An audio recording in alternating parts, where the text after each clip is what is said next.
하나님의 은혜와 축복이 예배 오신 여러분 모두에게 임하기를 축복합니다. 축복합니다.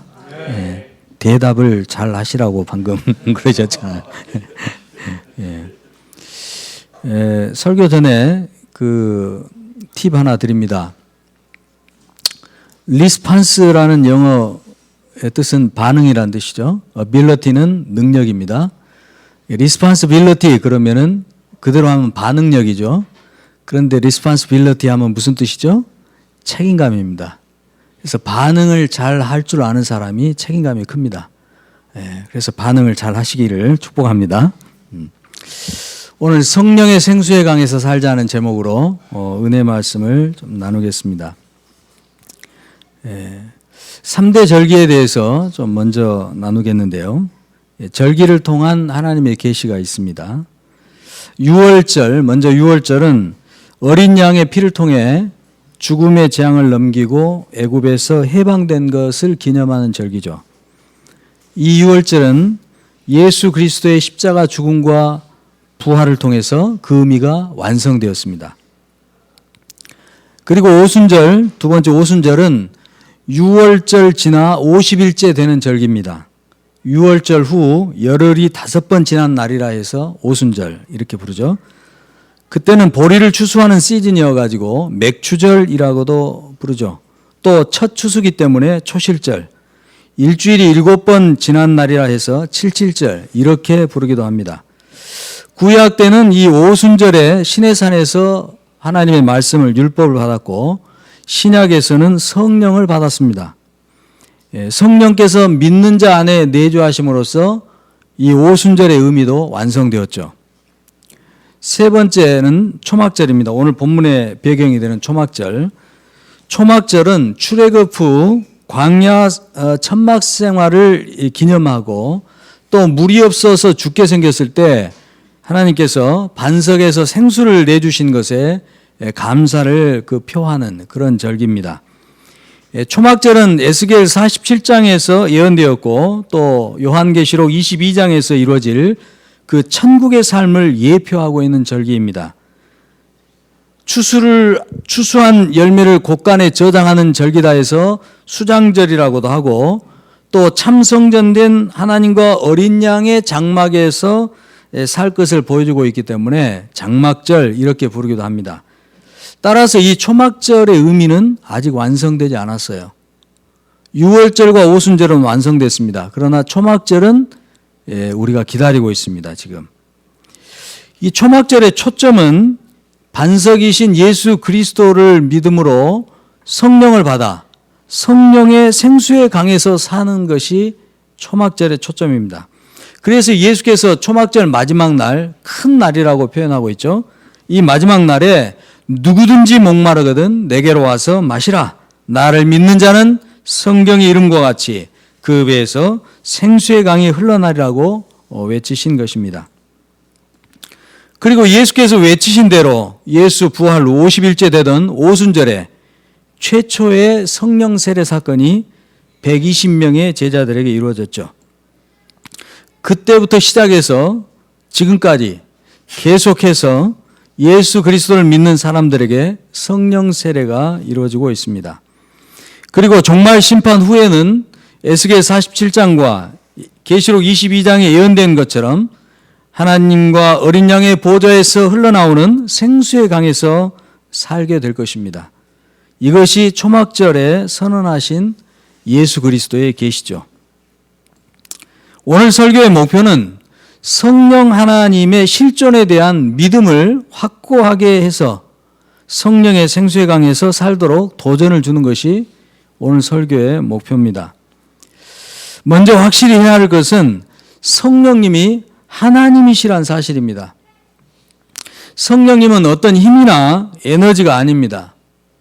또 어떤 현상도 원리도 아닙니다. 성령님은 우리와 같은 지성과 감성과 의지를 가지고 계신 인격의 하나님이십니다. 짧은 설명이지만 이것을 정확하게 하는 것이 매우 중요합니다. 성령님은 신약에 와서 갑자기 나타나신 분이 아닙니다. 창조 이전부터 계셨고 창조에 관여하셨고 구약 때에도 일하셨던 하나님이십니다. 성령님은 하나님이시기 때문에 만물을 덮고 계시고 만물 안에서 만물을 사로잡고 계시죠. 그러므로 우리가 그분의 임재 앞에서 벗어날 길이 없습니다. 우리가 성령의 임재를 초청합니다. 사실 이미 성령님은 와 계셔요. 다윗의 고백대로입니다. 다윗이 이렇게 고백했죠. 내가 주의 영을 떠나 어디로 가며 주의 앞에서 어디로 피하리까? 내가 하늘에 올라갈지라도 거기 계시며 스올에 내 자리를 펼지라도 거기 계시니이다. 내가 새벽 날개를 치며 바다 끝에 가서 거주할지라도 거기서도 주의 손이 나를 인도하시며 주의 오른손이 나를 붙드시리이다. 성령 하나님의 실존에 대한 정확한 표현입니다. 우리가 어디에 있든지 성령 하나님의 실존에서 벗어날 길이 없습니다. 따라서 교회와 성도가 반드시 가져야 할 것이 바로 성령 하나님이 우리의 현실 속에 항상 실존해 계신다는 것에 대한 믿음입니다. 성령 하나님이 저 멀리 계시는데 우리가 믿음을 사용해서 내가 있는 이곳으로 끌어모셔야 되는 것이 아닙니다. 이미 성령 하나님은 우리 앞에 와 계십니다. 지금 여기에 성령 하나님이 계십니다. 하나님이 계십니다, 여기에. 이것은 분명한 사실입니다. 역사적으로, 경험적으로 이 사실을 믿게 해주는 아주 증거가 충분합니다. 넘쳐납니다. 다만 성령께서 영으로 오셨기 때문에 우리의 오감으로는 감촉해낼 수 없는 것뿐이죠. 보이지 않고 만질 수 없습니다. 느낄 수가 없습니다. 내가 성령의 임재를 느낀다고 우리가 보통 그런 표현을 쓰는데 우리가 성령의 임재를 느낀다고 하는 것은 성령께서 우리에게 주신 감동 때문에 내 안에서 일어난 변화를 느끼는 것뿐입니다. 그러므로 자꾸 느낌으로 확인하려고 하지 말고 믿음을 쓰시기를 바랍니다. 성령님이 여기 계십니다. 그러면 사람들은 거의 반사적으로 느끼려고 합니다. 느낌을 통해서 그 사실을 확인해 보고 싶은 거죠. 그런데 여러분, 느낌을 쓰지 마십시오. 하나님의 말씀을 믿는 믿음을 쓰시기를 축복합니다. 아무런 느낌이 없어도 믿음을 통해 성령께서 여기 계시다는 것을 알 수 있어야 합니다. 믿음은 허황된 속임수가 아니에요. 따라서 믿음에는 반드시 실제적인 결과가 뒤따릅니다. 만약 우리가 믿음을 갖고 지속적으로 성령 하나님을 대하게 된다면 우리의 삶에는 성령 하나님의 실존에 대해 부인할 수 없는 내적, 외적 증거들을 갖게 될 것입니다. 성령의 열매라고 하는 성품의 변화도 일어나고 성령을 통해 드러나는 그 하나님 나라의 의로움도 내가 확신하게 되고 하나님이 주시는 안식과 평화도 누리고 그 속에 넘쳐나는 자유함과 기쁨도 누리게 되죠. 누려본 사람들은 지금 이것이 무슨 말인지 그 의미를 알죠. 그리고 성령의 나타나심이라고 표현되는 영적 은사들을 사용해서 여러 많은 사람들을 도울 수도 있게 됩니다. 오늘은 이런 결과에 대해서는 자세히 나누지 않겠습니다. 이렇게 실존해 계시는 성령 하나님 안에 푹 잠기는 것을 성령 세례, 성령 충만이라고 하죠. 세례, 밥티조는 완전히 잠긴다는 뜻입니다. 위에서 뿌리는 정도가 아닙니다.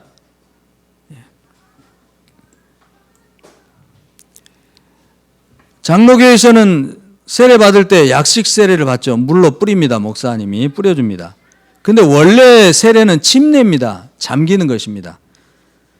그러니까 약식 세례만 생각하면 성령 세례를 생각할 때도 성령이 나를 터치해 주시는 정도 생각하는데 그게 아니에요.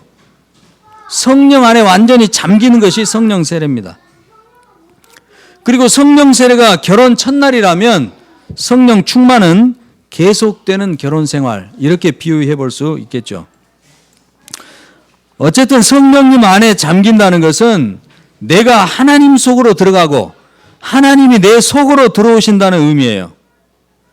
그래서 성령님이 하나님이시라는 사실을 믿고 아는 것이 중요한 것입니다. 성령께서 하나님이란 말씀이 의미하고 있는 바들을 깨닫게 되면 내가 성령 안에 잠기고 성령께서 내 안에 들어오신다는 것이 뭘 말하는 건지, 또 그 결과로 내 삶에 어떤 일들이 벌어질 수 있는 건지 성경의 약속에 따라 놀라운 소망을 가질 수 있기 때문입니다. 이런 중요한 내용들은 그래서 우리가 끊임없이 묵상하고 자기 말로 정리해 볼 필요가 있어요. 자기 말로 한번 정리해 볼 필요가 있어요. 물세례를 받고 싶습니까? 그러면 목사에게 오십시오. 그러면 목사는 물세례를 줄 것입니다. 그러나 성령 세례를 받고 싶다면 예수님께로 가십시오. 왜냐하면 예수님께서 성령 세례를 주시기 때문입니다. 그리고 성령의 선물을 받는 데는 인간의 조건은 아무짝에도 쓸모가 없습니다. 인간의 조건은 모두 육에 불과합니다. 니고데모의 육이나 사마리아 여인의 육이나 똑같아요. 우리가 보기에는 상당한 차이가 있어 보입니다. 니고데모 얼마나 훌륭합니까? 민걸 목사님 얼마나 훌륭합니까? 저도 좀 훌륭하게 보이지 않습니까? 그러나 민걸 목사님의 육이나 여러분의 육이나 똑같아요. 니고데모 그 고상하고 훌륭했던 사람도 육적 조건으로는 똑같습니다. 사마리아 여인도 똑같아요. 그러니까 여러분, 우리가 자꾸 인간의 어떤 조건으로 하나님 앞에 가려고 하면 안 됩니다. 인간의 조건을 가지고 사람 앞에 서려고 하면 안 돼요. 올무에 걸리게 돼 있습니다. 오히려 이런 육적 조건은 방해만 되는 거예요. 방해만 돼요. 내가 무슨 명함을 갖고 있고 계급장을 갖고 있고 오히려 방해만 됩니다. 성령님 안에 잠기게 되면 죽었던 것들이 다시 살아나게 됩니다. 죄로 죽을 수밖에 없었던 사람이 하나님의 영생으로 거듭나게 되죠. 이유를 알 수 없었던 그 고통스러웠던 일들의 의미도 깨닫게 됩니다. 무가치하게만 느껴졌던 자신에 대한 삶의 이야기가 어떤 이야기가 있음을 발견하게 돼요. 고통의 의미가 새롭게 되고 그 의미들은 우리에게 소망을 줍니다. 그리고 그 소망은 우리를 값지게 살 수 있는 능력을 주는 거죠. 예수님의 말씀대로 보자면 성도는 세상이라고 하는 악한 이리의 소굴로 보내진 양과 같습니다. 이게 정확한 표현입니다. 이리에게 물어 뜯겨 죽으라고 보내신 것이 아니고 세상의 약한 것을 통해 세상의 강한 것을 심판하시는 하나님의 사랑과 의로움을 나타내시려고 그러는 거예요. 그런데 이런 위험한 조건 속에서 종말의 때까지, 그 심판 때까지 교회와 성도를 지키고 그 교회와 성도가 소명을 이루게 하시는 그 하나님의 경륜이 뭐냐? 바로 오늘 본문에서 예수님이 외치신 것처럼 예수님을 통해서 성령 하나님을 부어주는 것입니다. 그것이 오늘 본문의 초점이고 초막절이 예고하는 바예요. 따라서 성령 하나님의 실존을 믿고 성령님 안에 사는 것이 인생의 성공의 관건입니다. 어떻게 보이지 않는 성령 하나님이 실존해 계신다고 믿을 수 있습니까? 만약 이렇게 묻는다면 저는 이렇게 대답해 드리겠어요. 예수 그리스도의 십자가 죽음과 부활의 역사성을 살펴보십시오. 그것이 역사적 사실인지 아닌지 그것을 살펴보십시오. 그리고 예수께서 말씀하신 대로 되었는지 안 되었는지 그 사실을 살펴보십시오. 사실 여부를 확인해 보지도 않고 못 믿겠다느니 이러니 저러니 하는 것은 어리석은 것입니다. 심히 교만한 것입니다. 이런 사람은 사탄에게 속아 멸망의 길로 가고 말 것입니다. 성령 안에 잠긴다는 것은 성령님과 내가 연합한다는 것입니다. 이것은 이론론이나 뉴에이지, 불교 같은 종교들이 말하는 합일 사상과 다른 거예요. 연합은 각 개체가 그대로 존재하면서 하나로 묶어지는 것입니다. 그러나 합일은 큰 하나에 통합되면서 각 개체가 없어져 버리는 거예요.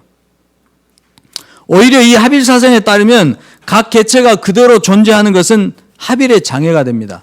구원의 장애가 돼요, 오히려. 그래서 이들은 각 개체의 경계를 허물어뜨리기 위해서 노력을 합니다. 어떤 분파는 참선을 통해 무아지경에 빠지라고 그렇게 가르치죠. 그렇게 훈련시킵니다. 또 어떤 분파는 극단적인 집단적인 성행위를 통해서 자아의 경계를 무너뜨리려고 그렇게 조장하고 그렇게 합니다. 또 실제로. 또 어떤 분파는 약물이나 문화 예술을 방편으로 문화나 예술 같은 것들을 방편으로 인간의 한계 너머까지 가보라고 자꾸 선동합니다. 행태는 약간씩 차이가 있지만 근본 사상은 동일한 것들입니다. 우리가 성령 하나님과 연합할 수 있는 것은 예수 그리스도의 공로 때문이죠. 성육신한 예수님 안에서 신성과 인성이 완전하게 조화를 이루고 있습니다. 그 예수님의 공로 때문에 우리가 하나님의 신성의 빛에 참여할 수 있게 되는 거죠. 그래서 베드로가 감탄합니다.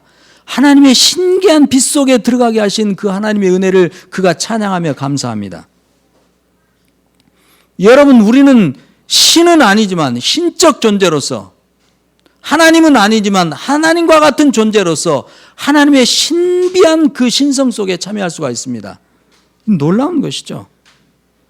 그러므로 기독교는 예수 그리스도를 통해 연합되는 하나됨, 그 통일성을 보여주고 있을 뿐만 아니고 연합을 이룬 모든 개체의 존재를 그대로 인정하고 보존하는 다양성도 함께 추구하고 있는 것입니다. 반면에 합의를 주장하는 사상은 자아의 의지가 아닌 자아 존재 자체를 부정시키죠. 각 개체의 경계를 허물어뜨려 버립니다. 그리고 우주의 본질에 합일됨으로써 다 신이 될 수 있다고 말합니다. 누구나 다 부처가 될 수 있다고 말해요.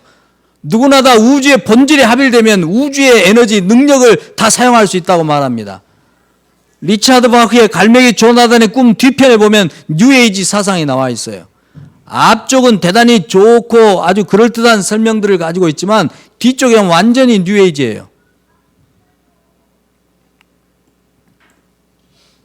신비주의적인 것들을 거기 담아놓고 있죠. 그래서 이 사상을 따르면 히틀러 같은 사람도 악으로 규정되는 것이 아닙니다. 합의를 이루는 그 하나의 과정으로 봐요. 선이 가장된 악, 이 정도로 히틀러를 봅니다.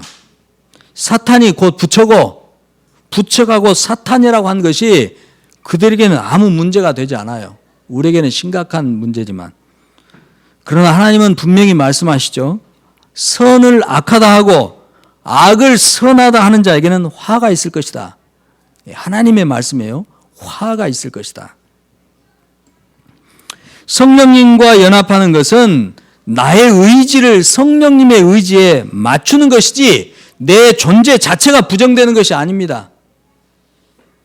이걸 오해해가지고 두려워서 성령님을 모시지 못하는 많은 사람들이 있는 걸 압니다. 내 의지가 부인되는 것도 사랑 때문에 내가 자원해서 그렇게 하는 것이지 하나님께서 강제적으로 우리 의지를 눌러버리고 이렇게 하시는 것이 아니라는 거죠. 만약 우리의 의지가 강제됐다면 그건 이미 사랑에서 벗어난 것입니다. 성령 하나님과 연합한다는 것은 성령님과 내가 하나님의 우주 경영의 주인공으로서 듀엣을 이룬다는 거예요. 듀엣. 앙상블을 이룬다는 것이죠. 보통 권력은 다양성을 억압합니다. 다양성을 억압해야 통제하기가 좋기 때문에 그래요. 교회들도 그러죠. 세상 모든 권력이 그렇게 합니다. 심지어는 하나님을 믿는다고 한 기독교 종교 권력도 그렇게 할 때가 너무나 자주 있습니다. 중세 교회 때 그랬잖아요. 현대 교회도 마찬가지입니다. 목사나 탁월한 리더 한 사람에게 집중되어 있는 모습 별로 성경적으로 바르지 못한 것입니다. 그런데 여러분, 권력만이 다양성을 싫어하는 게 아닙니다. 대중 각 개인 가운데서는 다양성을 싫어하고 힘들어하는 많은 사람들이 있어요. 그런 사람들이 많습니다. 의외로. 너무나 많은 다양한 이야기를 때문에 오히려 머리가 아픈 거예요. 이것이면 이거, 저것이면 저거 똑부러지게 말해주지. 이것인 것 같기도 하고 저것인 것 같기도 하고. 세상 사는 모습 속에 다양성이 너무 많아가지고 이게 정신을 못 차릴 것 같으니까 힘들어해요. 그래서 어떤 사람들은 민주주의 싫어합니다. 차라리 옛날 그 박 대통령 때가 낫다 이렇게 말하는 사람들이 아직도 있어요. 차라리 일제시대가 낫다 그렇게 말하는 사람도 있습니다. 심지어는 지금도 정신 나간 사람들 교과서 쓰면서 그런 사람들 몇 사람 이렇게 등장했잖아요.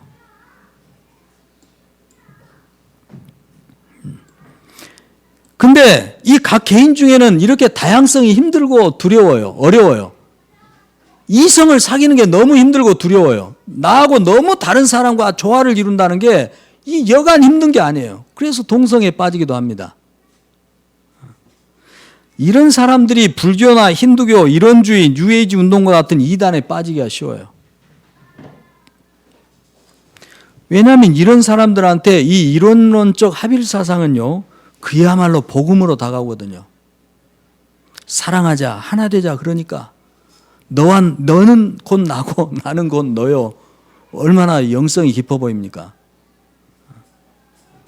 이 사람들은 이런 주장이 생명의 길처럼 보여요. 그러나 사망의 길이니까 가지 마시기 바랍니다. 따라서 교회와 성도는 하나님과의 연합사상, 하나님과의 연합을 통해서 이루어지는 통일성과 다양성의 조화라고 하는 복음의 진짜 가치를 보여줄 수 있어야 돼요. 사람들한테. 이 사람들에게 대안을 줘야 돼요. 진짜 진리를 보여줘야 돼요. 통일성과 다양성이라는 것이 예수 그리스도 안에서 우리가 하나님과 연합함으로써 온전히 이루어진다는 것을 정말 우리가 보여줘야 돼요. 말로만 하면 안 되고 보여줘야 됩니다. 우리가 먼저 터득해야 돼요. 교회 안에서도 서로 다른 우리가 모여 섞여 사는 한 몸 이루는 것과 동시에 서로를 존중하는 서로 다른 사람들이 같이 사는데 불편해하지 않고 그것을 즐기고 조화를 이룰 줄 알고 말을 들어줄 줄 알고 이해할 줄 알고 내 것도 적절히 표현할 줄 알고 그러면서도 동시에 어떤 통일성 속에 하나 되어 나아갈 줄 아는 이 기가 막히게 멋진 아름다운 예술 작품을 정말 이 복음의 진수를 교회가 보여줘야 합니다. 그러면 이런 사람들이 이 복음을 정말 보고 이런 잘못된 합일 사상에 빠지지 않고 그리스도의 복음 앞으로 나올 수가 있는 것이죠. 이제 성령 안에서 이루어지는 삶을 구체적으로 좀 보겠습니다. 에스겔 47장은 요한계시록 22장의 구약판이다 이렇게 말할 수 있습니다. 에스겔이 환상 가운데 성전을 보았는데 성령의 이끄심 속에 이제 환상을 봐요. 환상을 보는데 너처럼 빛난 사람, 성경에 이렇게 표현되어 있어요. 에스겔 40장 3절에 그냥 이렇게 쓰겠습니다. 너처럼 빛난 사람 손에 이끌려서 성전 문에 이르렀습니다. 에스겔이 본 성전은 실제 어떤 성전이 아니에요. 환상 속에 본 성전이고 이것이 의미하는 바는 하나님과 어린 양이 성전인 그 참 성전의 모델일 것입니다. 성전에 내전이 있고 외전이 있는데 이 놋같이 빛나는 이 사람 손에 이끌려서 에스겔이 이 위치에 왔어요. 동쪽, 동문, 북문, 남문입니다. 근데 에스겔이 지금 여기에 위치해서 성전 동문, 안쪽 동문에 위치해서 이 사람의 지시를 따라 보니까 이 문지방에서 물이 나오는 거예요. 물이 나오는데 계속 보니까 이 동쪽으로 흐르다가 아래 이 남쪽으로 이렇게 흘러 내려가는 거죠. 그리고 나서 에스겔이 이 사람의 손에 이끌려 북문으로 나가서 이 바깥문, 바깥 동쪽문에 이릅니다. 왜 북문으로 나갔냐면 동문이 폐쇄되어 있어요. 왕이 오실 때까지 폐쇄되어 있습니다. 그래서 북문으로 나가 이렇게 돌아와서 보니까 여기 이렇게 물이 이렇게 나와서 이렇게 찼잖아요. 그래서 이쪽에서 스며 나오는 거예요. 물이 생수가 스며 나오는 겁니다. 이렇게 생수가 스며나서 동쪽으로 쭉 이제 흘러가는데 천척을 이 노처럼 빛난 사람이 측량 그 줄을 갖고 천척을 재고 건너가라 해보니까 발목을 적시는 거죠. 또 천척을 더 재고 건너가라 하니 이제 무릎에 적시고 그 다음 허리, 그 다음에 잠기죠. 여러분 이 성경 말씀 잘 아시죠? 여기까지는 에스겔이 현재 시제로 표현하고 있습니다. 이 성경 말씀이 현재 시제로 표현하고 있어요. 그런데 그 다음부터 이어서 너처럼 빛난 사람에게 다음과 같은 예언을 듣게 됩니다. 이 물이 동쪽으로 흐르다가 아라바로 내려가서 바다에 이르게 되면 바다가 다시 살아날 것이고 물이 이르는 곳마다 생명으로 가득하게 될 것이다. 물살에 쓸려와 퇴적된 진펄과 개펄은 다시 소생하지 못하는 소금 땅이 될 것이고 생수의 강가 좌우에는 각종 먹을 과실나무가 자라고 잎이 마르지 않을 것이고 그 열매는 끊이지 않고 열릴 것이며 달마다 열릴 것이다. 그리고 열매는 먹을 양식으로 쓰이고 이 나무의 잎사귀들은 약재료로 쓰일 것이다. 이런 예언을 듣는데 이 듣는 예언은 에스겔이 다 미래 시제로 표현하고 있습니다. 그러니까 지금 자기가 보고 있는 환상은 현재 시제로 표현을 했고 듣고 있는 것은 보지 못했기 때문에 미래 시제로 표현하고 있는 거죠. 그러나 현재 시제나 미래 시제나 에스겔에는 다 현재 일이 아닙니다. 앞으로 미래에 있을 그런 미래적인 일이죠. 여기서 성전은 하나님과 어린 양이신 예수 그리스도시죠. 그리고 동문은 왕이 출입하는 문입니다. 그래서 왕이신 예수 그리스도를 상징하는 성전 동쪽 안문의 문지방 밑에서 물이 나온 것입니다. 생수의 강의 발원지가 바로 하나님과 어린 양이시라는 것을 보여주고 있죠. 이때 솟아난 물은 성령 하나님을 상징합니다. 계시록 22장이 바로 이 생수의 강에서 믿는 자들이 영생을 누리고 왕으로 살아갈 것을 보여주고 있는 거죠. 여기서 제가 나누고 싶은 것은 이 발목과 무릎과 허리와 잠긴 현상이에요. 환상에 나타난 성령의 생수 안에서 사는 4단계 삶을 살펴보겠습니다. 생수가 발목을 적시는 정도에서 보면 발목 적시는 정도의 물에서 놀면 시원하죠. 시원한 감을 느낍니다. 그리고 첨벙거리며 노는 것이 재밌습니다. 바지만 조금 걷어 붙여 올리면 되니까 별로 불편하지도 않습니다. 그리고 발목 정도 적시기 때문에 물을 건너기도 쉽습니다. 그만 놀고 싶으면 그냥 자기가 나가면 돼요. 이것이 처음 성령 세례를 받았을 때의 그 시원함, 좋았던 마음, 기쁨, 첨벙거리며 장난치며 노는 것 같은 그 즐거움의 단계죠. 그러나 여전히 내가 주도적입니다. 성령 세례는 받았지만 내가 주도적이에요. 내 의지가 주도적이에요. 아직은 성령님도 나에게 성령님의 의지를 주도적으로 작용시킬 수가 없어요. 이 단계에서는. 성령을 받았지만 자기 마음대로 한다는 이야기예요. 뭐 가끔씩 성령님과 놀고. 생수가 무릎에 차는데 이르게 되면 움직이는 것이 전보다 부자연스러워지죠. 제법 물살의 힘이 느껴집니다. 잘못하면 넘어집니다. 여러분 혹시 불어난 계곡 건널 때 물살이 센 계곡 무릎 차오르면 절대 건너면 안 됩니다. 휩쓸려 가게 돼 있어요. 그러니까 다리를 움직이는 것도 훨씬 불편합니다. 그렇지만 여전히 자기 의지대로 그래도 걸을 수 있어요. 여기저기 돌아다닐 수 있습니다. 강 건너편에 자기가 목표했던 지점으로 올라서는데 별로 불편하지 않아요. 그러니까 무릎 정도 차는 성령의 삶은 성령의 주도적인 힘이 느껴집니다. 그리고 내 의지대로 하는데 이제 제한이 생기기 시작해요. 때로는 성령을 따라 간다고 하다가 넘어질 수도 있습니다. 옷이 다 젖어버릴 수도 있어요. 짜증날 수도 있고 당황스러운 일이 생길 수도 있다는 이야기예요. 물이 허리까지 차면 어떻게 될까요? 물의 깊이와 그 물의 양 때문에 이제 자기 의지대로 움직이는 것이 더 불편해집니다. 동작도 더뎌져요. 이 정도 되면 물살의 힘에 떠내려가기가 쉽습니다. 내가 건너기로 목표를 딱 정해놓고 가는데 가기가 쉽지 않아요. 다른 곳에 더 아래쪽으로 해서 건너게 되죠. 여기서는 넘어지면 물 먹습니다. 네. 본격적으로 이제 성령님께 이끌림을 받는 그런 단계라고 할 수 있죠. 긴장도 되죠. 물이 허리 정도 차면 긴장되면 호흡도 이렇게 쉽지 않죠. 의지대로 되는 것이 없습니다. 전에는 기도하면 하나님이 다 들으신 것 같았는데 신앙이 더 깊어졌는데 기도대로 잘 안 돼요. 내 의지대로 오히려 더 잘 안 돼요. 하나님을 위해서 한다고 하는데도 잘 안 돼요. 진도도 매우 느리게 보입니다. 그냥 내 발로 뛰어가 버리면 저기 그냥 잡을 거 확 잡아버리겠는데 허리찬 물에서 가서 잡으려고 하니까 이 매우 아주 더딥니다. 느립니다. 속도감이 달라져. 속도감이. 목표점을 잡고 시작했지만 결과가 항상 내 뜻대로 되는 것도 아니에요. 내 생각대로 되지도 않습니다. 이것이 이 생수의 강이 허리 정도 찼을 때 그런 상태겠죠. 마지막으로 건너지 못할 강에 잠기면 자신을 물에 맡길 수밖에 없습니다. 물살을 거슬러 뭘 한다는 건 포기해야 됩니다. 이제 물살에 몸을 맡기고 물살에 따라 헤엄치기로 하면 좋죠. 즐겁습니다. 그런데 잘못 맡기면 오히려 더 힘들고 어려운 과정이 되죠.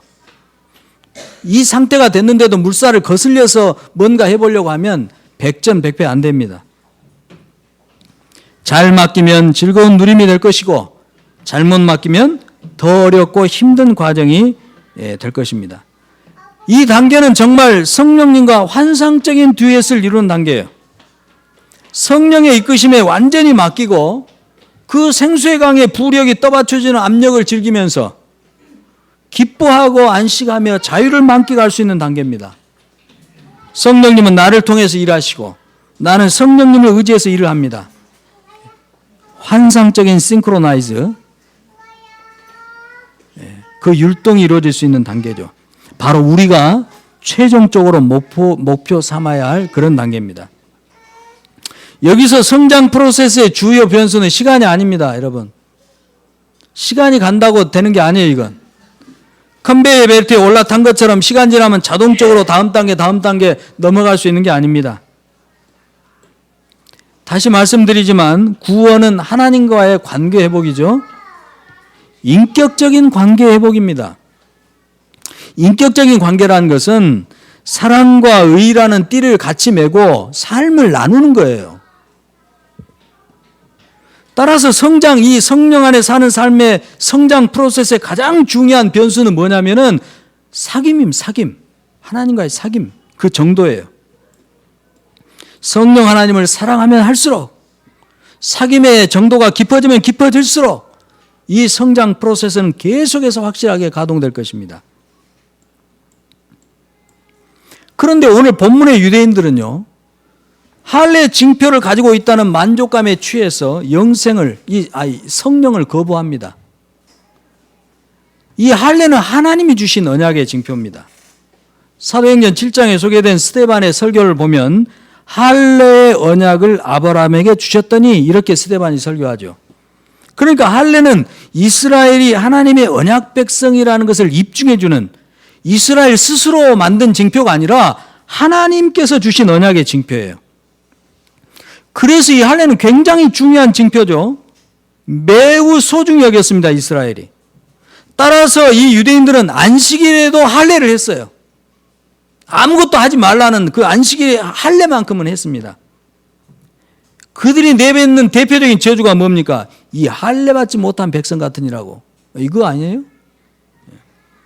할례는 그들이 하나님의 택한 백성이란 걸 보여주는 결정적인 표죠. 하나님이 주셨기 때문에 하나님도 거부할 수 없는 표입니다. 따라서 유대인의 이 신학으로 보면은 할례만 있으면 되는 거예요.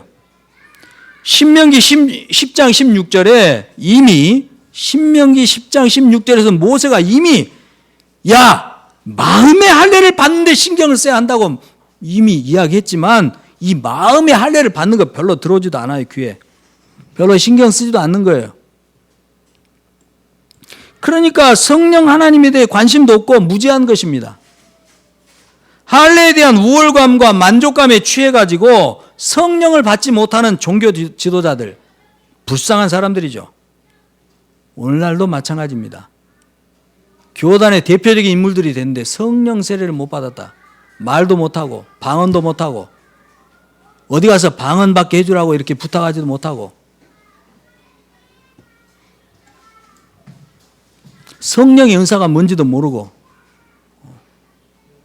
그분이 어떤 분인지 저는 잘 모릅니다만은 주워 듣는 이야기로 보니까 그런 분들이 꽤 있대요.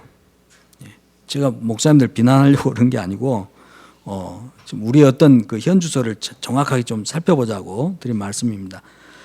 그러니까 구원을 티켓 받는 정도로 생각하는 거예요. 구원이 티켓 받는 겁니까? 영적 기도하면 티켓 받습니다. 그리고 티켓 받았으니까 그걸로 끝이다. 구원은 티켓 받는 것이 아닙니다. 구원은 어떤 관문을 통과하는 것도 아니에요. 허락 맡은 것도 아니에요. 물론 그 요소가 있기는 있죠.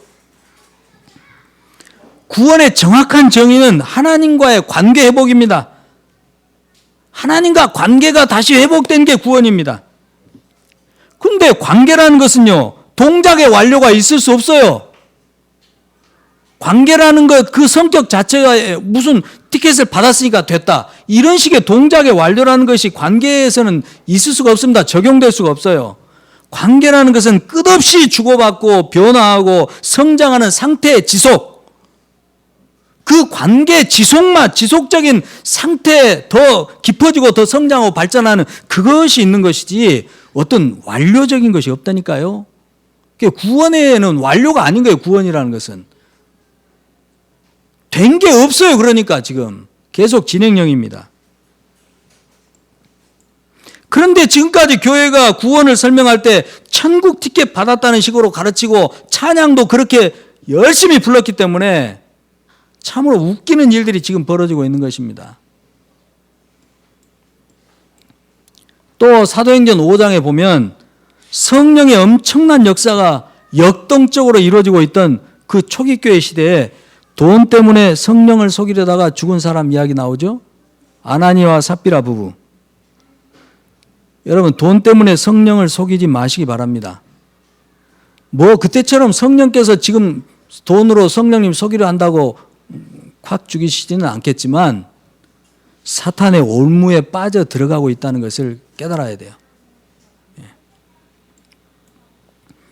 또 사도행전 8장에는 헛된 욕망 때문에 성령을 주는 권능을 돈 주고 사려고 하다가 베드로에게 혼쭐 난 그 마술사 시몬의 이야기도 있죠. 목사님들 가운데 이런 분들 많다고 합니다. 기록된 말씀을 토대로 성령 하나님과의 인격적 관계를 지속하는 가운데 나타나는 그 성령의 은사와 열매를 통해 사역을 해야 되는데 극단적인 금식기도나 헌금 바치기 이런 방편을 통해서 능력을 받아가지고 은사 사역을 하려고 한다. 또 부흥사들 중에는 이런 것을 조장하는 분들도 많죠. 부끄럽고 아찔한 이야기입니다. 성령 하나님은 우리의 목적을 이루기 위한 방편이나 능력이나 도구가 아닙니다. 성령 하나님은 우리가 사랑하고 우리가 섬기고 우리가 늘 의지하고 우리가 순종해야 되고 우리가 경배해야 될 하나님이세요. 그걸 잊지 말아야 합니다. 네 번째로 오늘날 성도들이 성령 하나님 안에서 제대로 살지 못하는 주된 이유가 두 가지 있는데 그게 뭐냐면 이 말씀은 이제 좀 잘 들어보시기 바랍니다. 두려움과 수치심이에요. 사람이 죄를 지을 때 갖게 되는 두 가지 마음이 두려움과 수치심이죠. 두려움은 숨게 하고 수치심은 감추게 합니다.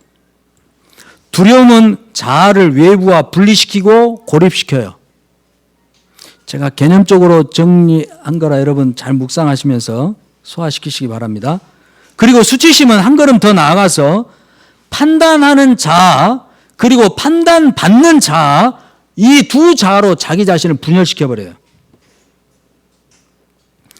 그래서 분열된 자아가 서로 학대하는 것입니다. 자기가 자기를 학대해요. 분열돼가지고. 그리고 때로는 연민에 빠지기도 해요. 자기가 자기에 대해 연민을 느낍니다. 두려움 때문에 인간은 하나님을 상실했습니다. 아담이 나무 뒤로 숨었잖아요. 두려움 때문에. 수치심 때문에 자아를 상실했습니다. 이것은 남 이야기가 아니에요. 바로 우리 자신의 이야기. 지금 이 순간에도 우리가 씨름하고 있는 문제 아닙니까? 사람들이 앓고 있는 거의 대부분의 고통과 방황은 바로 이 두려움과 수치심 때문에 생겨납니다. 그래서 두려움과 수치심을 잘 다루지 못하면 잘못된 선택 수도 없이 하죠. 잘못된 행동 수도 없이 하게 됩니다. 그러다 결국에는 자기 소명과 자기 재능 다 썩혀버리고 말죠. 여러분, 베드로 사도는 이사야 28장 16절을 인용하면서 예수 그리스도를 믿는 사람은 수치를 당하지 않는다, 이렇게 말하고 있습니다. 또 히브리서 기자는 예수께서 사람으로 오셔서 십자가에서 죽으신 이유가 두려움의 노예가 돼서 살고 있는 우리들을 그 두려움으로부터 해방시켜 주시려고 그렇게 하셨다는 거예요. 이 두려움은 죽음과, 궁극적으로는 죽음과 심판에 대한 두려움이죠. 수치심은 뭡니까? 등급이 떨어진, 죄를 지어서 등급이 떨어져 타락한 자기 자신에 대한 불만족입니다. 죄를 저지른 것 때문에 생겨난 것들이죠. 따라서 예수께서 이루신 일을 믿으면, 예수 그리스도의 십자가의 그 은혜와 능력, 그 공로를 정말 우리가 잘 깨닫고 믿으면 두려움 때문에 숨을 필요가 없어요. 수치심 때문에 자신을 가릴 필요가 없습니다. 가죽옷, 예수 그리스도라는 가죽옷을 우리가 입었잖아요. 하나님이 우리의 부끄러움을 가려주시려고 입혀주셨단 말이에요. 그런데도 왜 부끄러워하는 겁니까? 그런데 우리는 현실적으로 여전히 숨고 우리 자신을 가리며 삽니다. 그렇지 않아요? 왜 그럴까요? 자기 자신을 볼 때 그리스도 안에서 거듭난 새 피조물로 보지 않는다는 거예요. 오늘 우리 규태 형제 찬양하면서 어떻게 그렇게 성령님을 아시고 찬양 선곡도 딱 맞게 하시는지,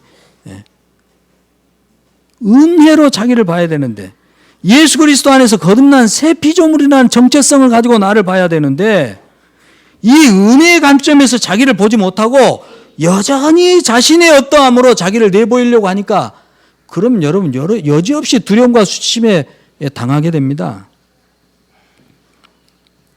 나의 어떠함으로 한번 봐보세요. 약점과 결함투성이 아니에요? 저도 마찬가지, 여러분도 마찬가지. 그래서 그런 자기 조건을 가지고 자꾸 이렇게 하나님 앞에도 나오고 자기 조건으로 사람들을 대하려고 하면 창피한 거예요. 두려운 거예요. 무서운 거예요. 하나님 앞에도 못 들어가고 하나님 들어와 주세요도 잘 못하는 거예요. 왜? 숨기고 싶은 게 많으니까. 복음을 모르는 거죠. 예수 그리스도의 복음을 모르는 거예요, 이건. 히브리서 10장 10절을 보면 예수께서 자기 몸을 단번에 들이심으로 믿는 자가 거룩함을 입었다고 합니다. 그리고 10장 14절 바로 뒤에 이어지는 말씀 보면 예수께서 이 거룩하게 된 자들을 한 번의 제사로 영원히 온전하게 하셨다고 합니다. 과거형으로 표현하고 있어요. 단번에 영원입니다. 여기에 내 조건이 들어갈 여지가 없어요. 전혀 없습니다. 만일 우리가 하나님 앞에서나 사람 앞에서 나의 어떠함으로 서려고 한다면 그 순간 두려움과 수치심이 여러분 안으로 파고들 것입니다.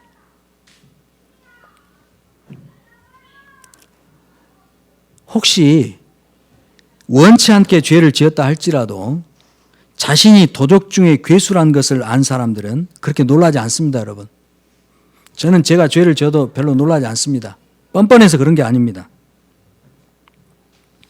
원래 우리는 도적 중에 괴수예요. 회칠한 무덤 같은 존재들입니다. 내 안에 뭐 그럴듯한 게 없어요, 사실. 우리가 비록 예수님의 은혜로 거듭났다고 하지만 한순간도 하나님의 은혜 없으면 살 수가 없습니다. 우리 살 수도 없고 서 있을 수도 없고. 그게 우리의 실존이거든요.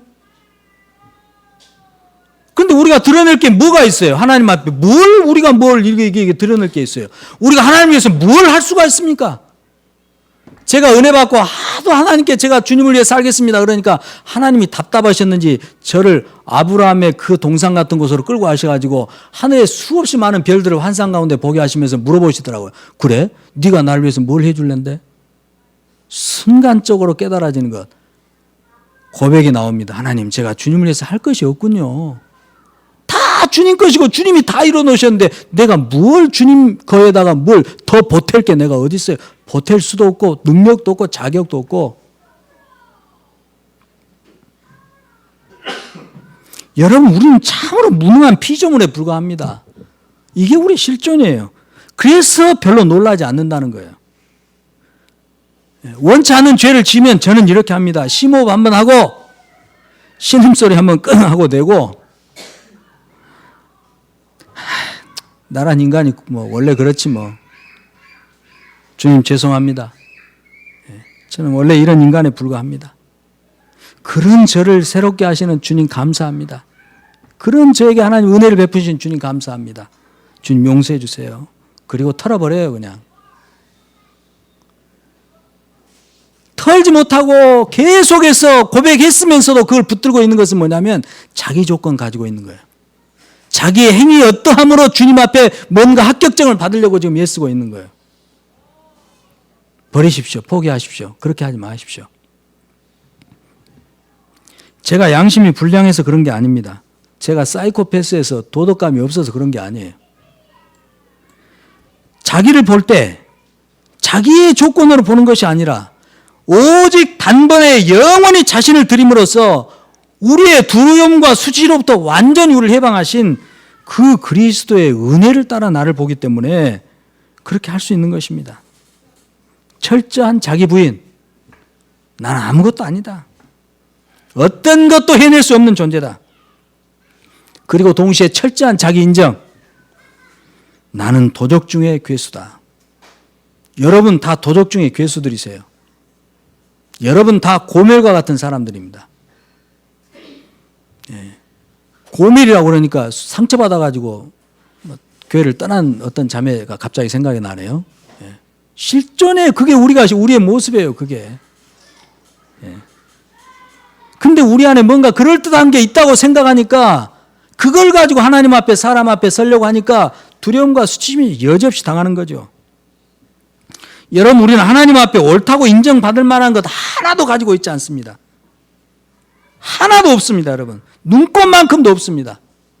우리의 의로움은 입김보다 더 가볍습니다. 우리가 의롭다 하는 것은 전부 낡은 옷에 불과합니다. 그러니까 이 자기 부인과 자기 인정을 바르게 정말 제대로 할 수 있다면 이런 사람들은요 두려움과 수치심을 잘 다룹니다. 두려움과 수치심이 전혀 느껴지지 않는다 그런 말이 아니에요. 이런 것들이 찾아와도 잘 처리를 해요. 다시 말하지만 그리스도의 속죄의 제사는 단번에 드린 영원한 것입니다. 내가 내일 지을 죄의 가능성은 어떻습니까? 그거까지도예요. 내가 한 달 뒤에 지을 죄의 가능성까지도 다 처리된 겁니다. 다만 히브리서 10장 26절 27절의 말씀처럼 우리가 진리를 아는 지식을 받은 후 짐짓 죄를 범한 즉 다시 속죄하는 제사가 없고 오직 무서운 마음으로 심판을 기다리는 것과 대적하는 자를 태울 맹렬한 불만 있으리라 하는 이 말씀처럼 짐짓 죄를 짓는 사람, 이 짐짓이란 말은 알고도 고의로 죄를 짓는 걸 말해요. 모든 은혜를 받아 알고 있으면서도 하나님을 대적하여 거슬러 죄를 짓는 이 사람은 구원을 잃게 됩니다.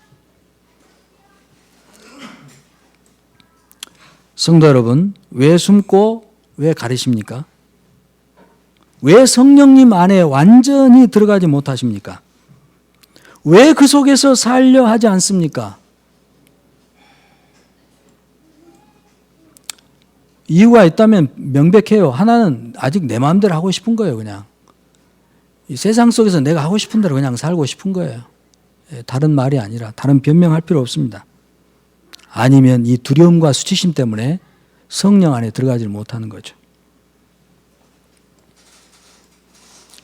그리스도의 은혜 안에 있는 사람, 거기서 자기 자신을 본 사람들을 자기 현실의 상황이 어떠하더라도 숨지 않습니다. 가리지 않습니다.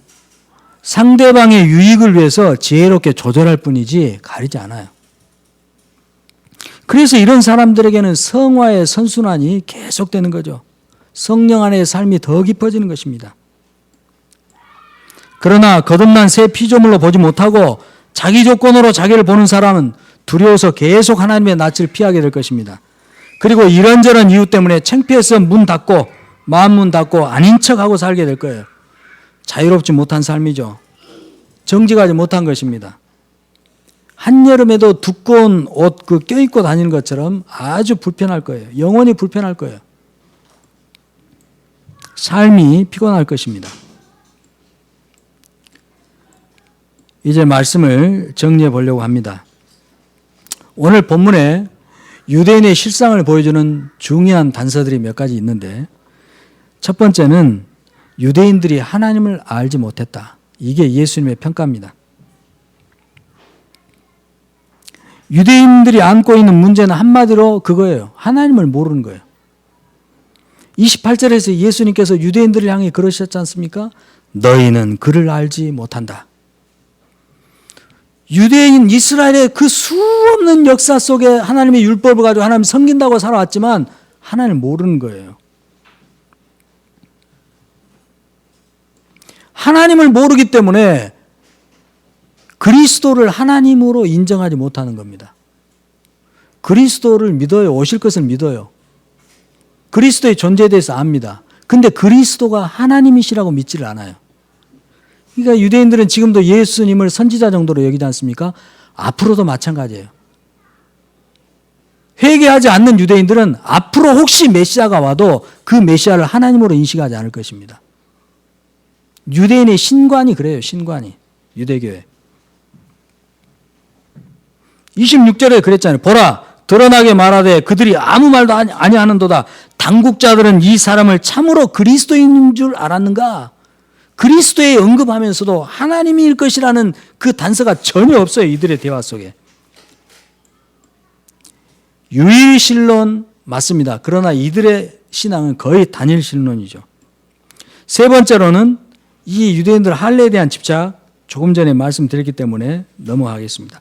하나님께서 아브라함과 그 후손에게 주신 이 언약의 징표, 할례에 대한 집착이 대단합니다. 그리고 반대로 여러분 이슬람이나 그 외 아프리카, 이 중동 그 지역 가보면 여자에게도 할례를 가하는 그런 족속들이 있죠. 이거 뭐냐면은 이스라엘에 대한 열등감의 표출입니다. 우리는 여자들한테까지도 할례를 준다. 하나님께 버림받았다고 하는, 하나님의 백성이 아니라고 하는 것에 대한 열등감의 표출이죠. 네 번째로 선민사상 그리고 율법 전통에 대한 지나친 집착 때문에 편견으로 가득해요. 편견.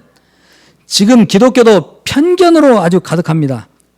그래서 주변에 있는 세상에 있는 일들을 공정하게 평가하지는 못해도 편견의 잣대로 막 돼버립니다. 평가의 줄이 고무줄이에요. 자기를 평가할 때는 아주 관용적으로 여유롭고 넉넉하게 대하고 남을 평가할 때는 여지없죠. 그러니까 율법도 아전 인수식으로 해석합니다. 자기들 안식일에 할례 주고 있잖아요. 근데 예수님께서 안식일에 병자 치료하고 죽은 자 살려냈다고 왜 예수님을 죽이려고 하냐 이거예요. 자기들은 할례 하고 있으면서. 공정하지 못하지 않습니까? 예수님께서 오늘 본문에서 그걸 말씀하시는 거예요. 너희는 외모로 판단하지 말라. 니들도 안식일에 할례를 주지 않느냐. 편견이 또 있습니다. 이제 조직적으로 대제사장과 바리새인들이 예수님 잡아오라고 시키죠. 이제 조직적으로 죽이려고 하는 거예요. 그런데 아랫사람들이 가서 예수님의 말씀을 듣다 보니까 그처럼 바르게 말씀하신 것을 지금까지 들어본 적이 없거든. 대제사장들을 통해서 그런 바른 말씀을 들어본 적이 없어요. 그러니까 근데 이분을 어떻게 잡아가냐. 그냥 돌아왔단 말이에요. 그것은 간단한 일이 아닙니다. 그냥 돌아갔다는 것은. 이 사람들을 비난하면서 바리새인들이 하도 뭐라고 그러니까 옆에 있던 그래도 고상했던 니고데모가 한마디 하잖아요. 우리 율법은 그 사람의 말을 듣기도 전에 어떤 것을 행하는 판단하기도 전에 미리 심판을 하느냐. 니고데모가 좀 공정하게 지금 공정한 태도를 보였잖아요. 근데 쌍심지를 지켜들고 뭐라고 그럽니까? 갈릴리에서 선지자가 난 법을 봤느냐. 출신 성분 따지는 거예요. 너도 갈릴리에서 나왔느냐.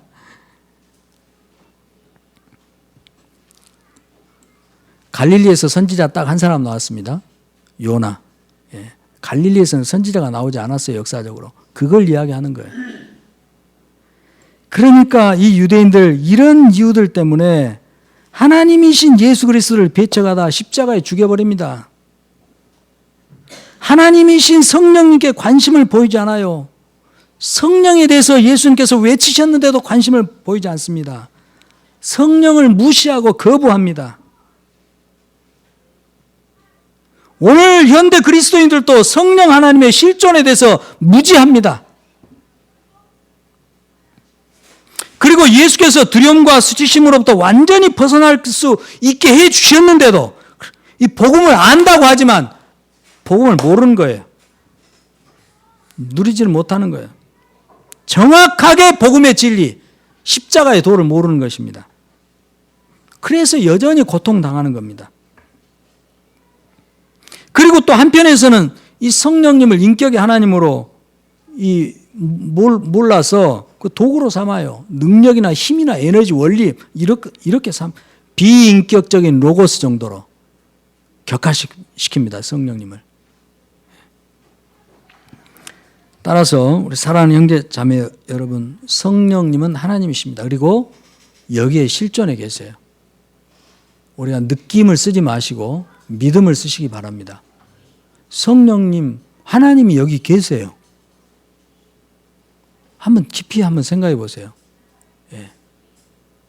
성령님이 저를 통해 말씀하고 계십니다. 성령님이 여러분을 통해 이 말씀을 듣게 하십니다. 성령님이 우리의 마음에 감동을 주셔서 찬양하게 하십니다. 성령님이 그래도 우리가 용서를 실천하며 사랑하며 살게 하시도록 우리의 마음을 계속 부추기고 계십니다. 성령 하나님의 실존을 믿으시기 바랍니다, 여러분. 그리고 그분 안에 잠기세요. 들어가세요. 믿음으로 들어가세요. 그분과 함께 헤엄치세요. 그분과 듀엣을 이루세요. 성령님을 사랑하세요. 자꾸 오감으로 확인하고 느끼려고 하지 마시고 믿고 삶을 맡기고 성령님을 최대한 여러분 속 구석구석까지 다 모셔 투어시켜드리고 성령님 계속해서 날마다 내 삶을 거룩하게 새롭게 해주시라고 부탁하시고 여러분 삶에 맡기는 부분 어떤 것이라도 성령님과 인격적 대화를 나누시고 그분의 도움을 청하시고 또한 그분이 도우실 것을 믿고 최선을 다해서 걸어가 보세요. 이 믿음에는 반드시 실제적인 결과가 따를 것입니다. 삶의 변화가 일어날 것이에요. 그래서 성령 안에 있는 그 하나님 나라의 의와 평강과 기쁨을 충만하게 누리시게 되기를 축복합니다. 기도합시다. 하나님, 우리의 이 말로는 주님을 다 표현할 수 없죠. 다듬고 더 정확하게 바르게 전달한다고 하지만 이 언어의 한계 때문에 괴로울 때가 너무나 많습니다. 우리의 생각의 한계 때문에 그 광대하시고 풍성하신 주님을 표현하지 못해 답답할 때가 참으로 많습니다.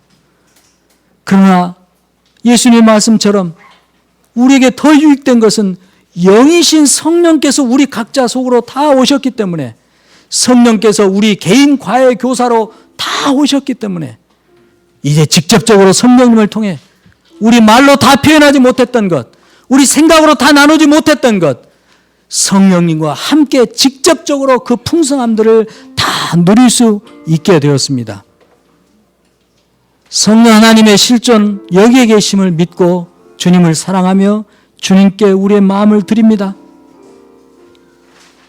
주님 안에 잠깁니다. 주님, 우리 자신의 마음문을 엽니다. 이제 성령의 생수로 우리 자신의 전 존재가 세포 하나로도 빠짐없이 성령의 생수 안에 완전히 잠기기를 원합니다. 오 주님, 우리의 느낌을 의지하지 않고 믿음을 사용해서 여기에 계신 성령 안에 머뭅니다. 오 성령님, 오 성령님, 여러분 이 시간 각자 개인적으로 자유스럽게 성령님과의 사귐의 시간을 가집시다. 자유롭게 주님과 나누시고 고백하시고 기도하시고 부탁하시고 기도하십시다. 오 하나님,